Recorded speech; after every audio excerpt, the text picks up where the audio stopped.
Nagara Kertagama, Kitab Agung Pujian untuk Majapahit, ditulis oleh Empu Prapanca tahun 1365 Masehi. Kitab ini sering dianggap sebagai sumber sejarah paling sahih tentang kejayaan Nusantara, tapi justru dari kitab ini muncul misteri yang mencurigakan. Mengapa nama Gajah Mada, sang Mahapati legendaris, hampir tidak disebutkan? Ia yang bersumpah untuk menyatukan Nusantara, ia yang dikenal sebagai otak di balik ekspansi Majapahit di Bali, Sunda, Sumatera. Tapi dalam kitab yang memuja Hayam Wuruk, nama Gajah Mada nyaris lenyap.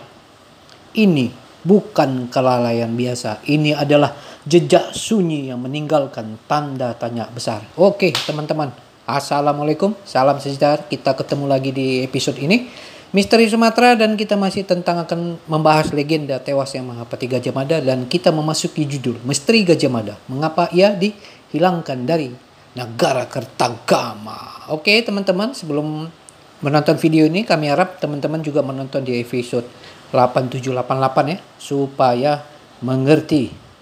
Oke, kita lanjut bro. Gajah Mada, tokoh sentral yang tiba-tiba sepi. Mari kita lihat konteks sejarah. Kitab Pararaton menyebut Gajah Mada dengan penuh detail, termasuk Sumpah Palapa. Tragedi lisan dan sumber lokal dari Bali, Sunda, Sumatera mencatat kiprahnya dalam peperangan dan penaklukan. Namun, di Nagara Kertagama yang ditulis oleh Empu Prapanca hanya ada sedikit sekali tentang Mahapati Gajah Mada. Bahkan jabatan Mahapati Amangkubumi seperti dihapus dalam struktur istana. Padahal, bukankah ia tokoh kunci di balik kejayaan Majapahit? Apakah ini kelalaian atau justru sengaja dihapus? Diduga teori penghapusan gagal di ujung karir.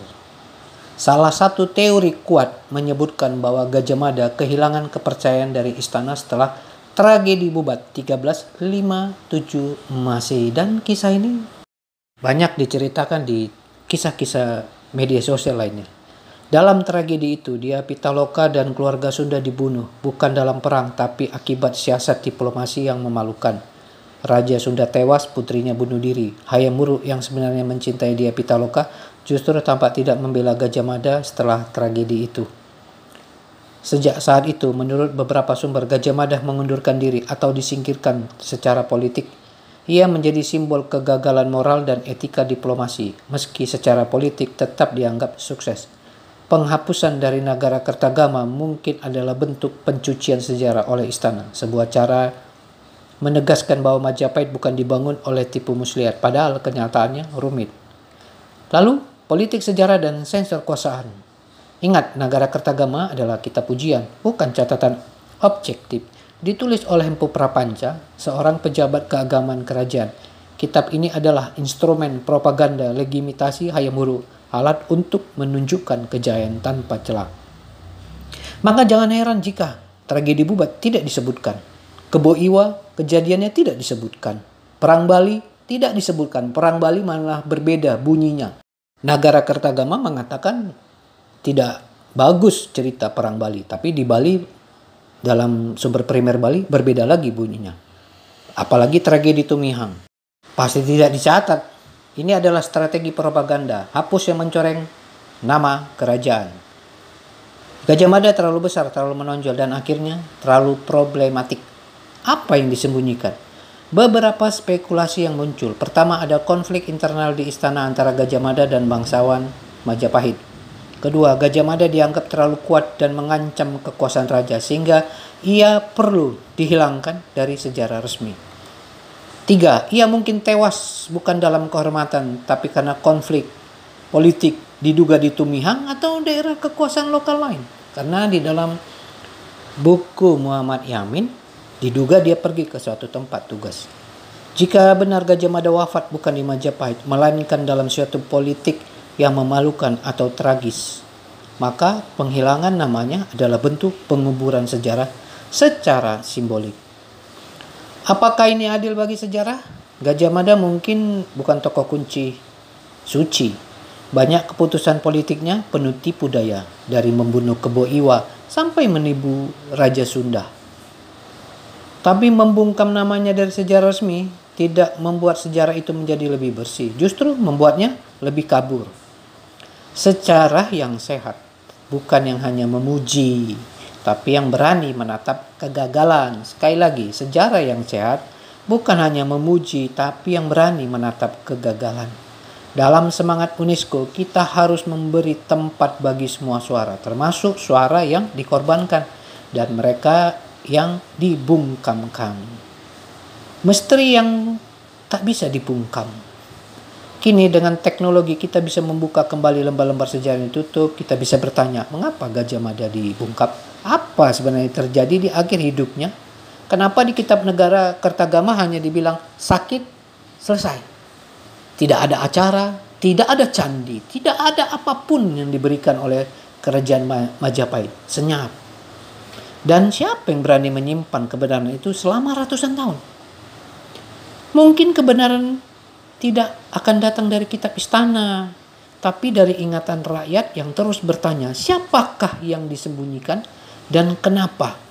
Apakah benar dia tewas di Tumihang, di Aceh?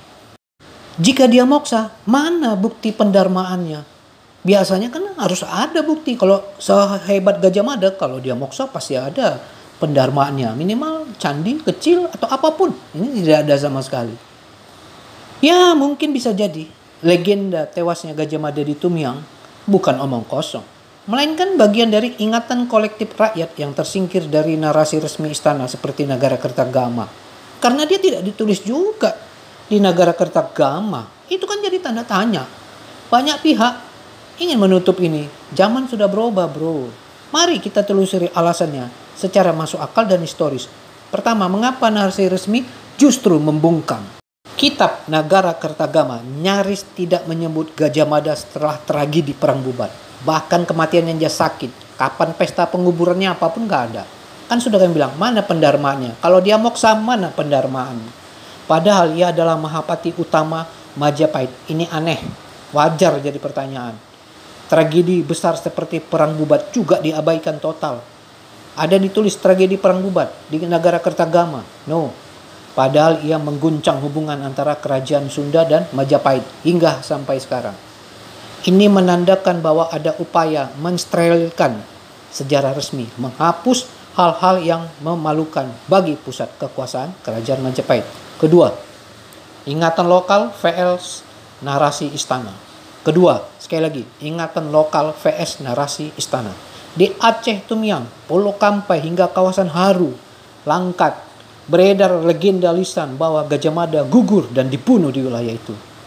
Nama tempat seperti Tumihang muncul dalam versi sejarah lokal, bahkan secara nasional hingga sekarang sebagai arena pertempuran atau akhir tragedis seorang tokoh besar dari Majapahit. Legenda ini bertahan ratusan tahun, diwariskan secara lisan. Tidak mungkin bertahan kalau tak punya resonansi nyata bagi masyarakat lokal. Kami ulang, legenda ini bertahan ratusan tahun, diwariskan secara lisan.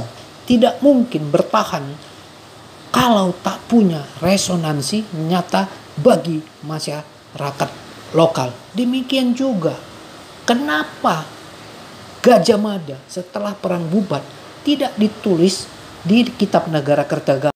Hanya sakit. Terus acara penguburan di mana? Kalau dia moksa, mana dharmanya? Oke, itu wajar. Sekali lagi wajar ditanyakan. Banyak yang bilang legenda tewasnya Mahapati Gajah Mada itu hoa. Banyak yang bilang juga Perang Bubat hoa. Perang Bali hoa. Kematian Kebo Iwah hoa. Terus di mana tempat pendarmaan Gajah Mada kalau dia sakit? Mau dibilang juga itu hoa. Karena itu tidak ditulis Kitab Negara Kertagama. Silakan jawab jika Anda mampu menjawab pertanyaan kami itu. Oke, lanjut. 3. Strategi Majapahit. Lici bukan Ksatria. Sekali lagi, Lici bukan Ksatria. Dalam kasus Kebo Iwa, Bali, dan Dyah Pitaloka, Sunda, Majapahit tidak menyerang langsung, tapi mengundang, menjebak, dan menghabisi. Dan kisah ini tak bisa ditutupi, ini terbuka sekarang. Jika Gajah Mada sendiri mati dalam strategi yang sama, dikhianati saat menyerbu diduga wilayah Haru atau Tamiang, maka akan sangat memalukan bagi narasi pusat. maka wajar jika makamnya diduga disebar ke berbagai wilayah untuk mengaburkan lokasi wafatnya aslinya. Wajar jika ada pertanyaan itu, karena Kitab Negara Kertagama juga nggak mencatat kematian resmi Gajah Mada setelah Perang Bubat. Kami akan ulang itu supaya semua pihak mengerti, karena kisah ini selalu tidak mau diceritakan banyak pihak. 4. Maka apakah legenda Tumihang sah? Dalam semangat multivokalitas sejarah yang didukung UNESCO, kita rakyat seperti ini sah untuk ditelusuri. Terbukti banyak penelitian arkeologi, berkali-kali tim-tim hebat datang ke sana. Balai Arkeologi Penelitian Arkeologi Sumatera Utara, Balai Pelestarian Cagar Budaya Sumatera Utara Aceh, itu badan resmi pemerintah. Jadi wajar ditelusuri sebagai bagian dari warisan ingatan alternatif. Ingatan rakyat tidak kalah penting dari catatan para pejabat istana. Bahkan mungkin lebih jujur. Mungkin benar. Diduga Gajah Mada tidak mati sebagai pemenang di Majapahit, tapi sebagai korban dari ambisi yang ia bangun sendiri. Karena dia tidak ditulis di dalam Kitab Negara Kertagama. Hanya sakit di mana acara penguburannya dan di mana pendarmaannya. Sekali lagi, kalau ada yang bilang moksa, mana tempat dia di moksa? Di dalam Hindu dan Buddha, kalau ada orang penting moksa, pasti ada tinggal pendarmaan atau candi kecil, apa aja. Wajib. Arcanya ya nggak ada. Wajar itu jadi pertanyaan. Penutup reflektif. Sejarah bukan hanya tentang apa yang ditulis oleh pemenang, tapi juga tentang apa yang terus diingat oleh mereka yang ditinggalkan. Jadi ingat, ada sebuah wawancara antara Menteri Kebudayaan Fadlizon dengan, kalau tidak salah, sebuah media nasional. Ada yang bilang, bukankah sejarah yang ditulis oleh pemenang? Apa kata jawaban Pak Menteri? Itu kan klasik. Itu kan ide-ide klasik, gak laku lah gitu. Oke teman-teman. Mungkin itu zaman sekarang, pola-pola seperti itu tidak laku lagi. Zaman sekarang sudah lebih canggih, teknologi semua bisa terbuka. Jadi jika Tumihang adalah tempat terakhir Gajah Mada, itu bukan sekedar lokasi kematian. Itu adalah tanda bahwa kebenaran tak bisa dibunuh selamanya. Ingat, itu adalah tanda bahwa kebenaran tak bisa dibunuh selamanya. Dan hari ini ketika rakyat bisa bersuara lagi melalui teknologi, ingatan itu mulai bersinar kembali. Ada yang bilang legenda Gajah Mada tewas di Tumihang hoa. Perang Bubat ada yang bilang hoa.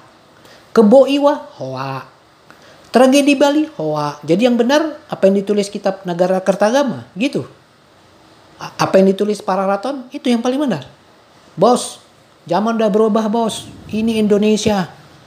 Oke, ini Indonesia, bukan era Majapahit. Kebenaran akan dibuka. Suatu hari, suatu saat semuanya akan dibongkar. Oke, sampai di sini dulu. Jangan lupa like, komen, dan subscribe. Sampai ketemu di episode-episode berikutnya. Terima kasih.